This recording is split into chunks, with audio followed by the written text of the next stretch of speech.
I still remember the way they laughed. Every single morning, as I pushed that old cleaning cart down the polished hallways of Apex Corporation, their voices echoed behind me like knives. "Hey, Janitor Jane. Did you miss a spot again?" They called me that for 3 long years. Jane the janitor. The invisible woman in the gray uniform who came before they arrived and left long after they went home. I kept my head down, smiled politely, and said nothing. But inside, my heart was breaking. My name is Elena Voss. And for 3 years, I wasn't just cleaning floors. I was watching, observing, studying the company I had built from nothing 15 years ago. I had stepped away from the CEO role after my divorce. The betrayal from my ex-husband left me shattered and distrustful of everyone around me. I wanted to know the truth about the people I had trusted with my life's work. So I became Jane the janitor. No makeup. Simple clothes. A wig. A new identity. At first, it was just supposed to be for a few months. But what I discovered destroyed me in ways I never expected. Every day, I endured it. The young marketing team would deliberately spill coffee just to watch me clean it. The sales director, Marcus, would throw his half-eaten lunch in the trash and say, "Clean this up properly, Grandma. That's what you're paid for." The worst was Sarah from HR, who once made her intern film me struggling to carry a heavy box and posted it in the company group chat with the caption "Employee of the Month." I smiled through the humiliation. But every night when I went home to my quiet penthouse, I cried. Not because I was weak, but because the company I loved, the family I thought I had built, was rotting from within. Until that fateful Thursday morning. That morning started like any other. I was mopping the main lobby when the usual group gathered near the elevators. Marcus was loud as always, showing off. "Look at her. Still here after all these years. Some people just don't have ambition," he laughed. Sarah joined in. "She probably has nowhere else to go." Pathetic, really. I kept mopping, my hands trembling slightly on the handle. The pain wasn't new, but that day it cut deeper. These were people I had promoted. People I had mentored. People I once invited to my home for dinners and holidays. What hurt the most wasn't their cruelty toward me. It was how they treated everyone they considered below them. The way they bullied the new interns. The way they took credit for other people's ideas.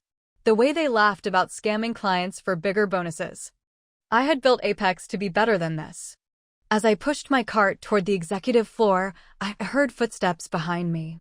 Heavy, confident steps. I didn't turn around. Not until I heard his voice. "Excuse me, Jane." I froze. Slowly, I turned. There he stood, Richard, my most trusted advisor and the public face of the company as CEO for the last 3 years. But today, he wasn't alone. Behind him were 3 board members and our head of legal. The group that had been mocking me earlier suddenly appeared, pretending to look busy. Marcus even had the nerve to smirk at me one last time.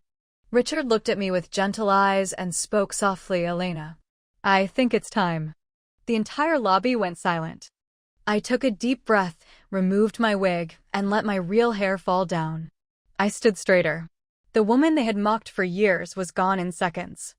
I looked directly at Marcus, Sarah, and the others who had made my life hell and said calmly, "You wanted to see ambition? You're looking at it." The shock on their faces was something I will never forget. Sarah's phone slipped from her hand and crashed onto the marble floor. Marcus went pale, his arrogant smile completely wiped away. Richard stepped forward and addressed everyone in the lobby. For the past 3 years, Elena Voss, the founder and majority owner of Apex Corporation, has been working undercover as a janitor to understand the real culture of this company. What she discovered has been deeply disappointing. Security appeared. HR files were already prepared.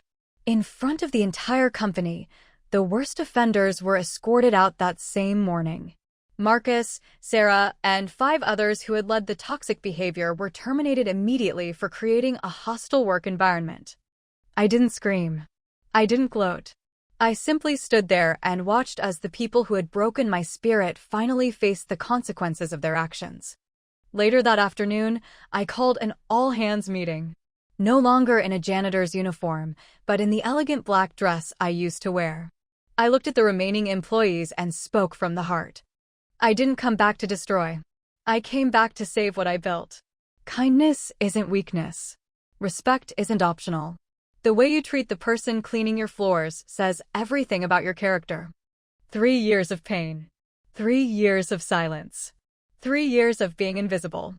But in the end, the truth always walks in. If there's one thing I want you to take from my story, it's this.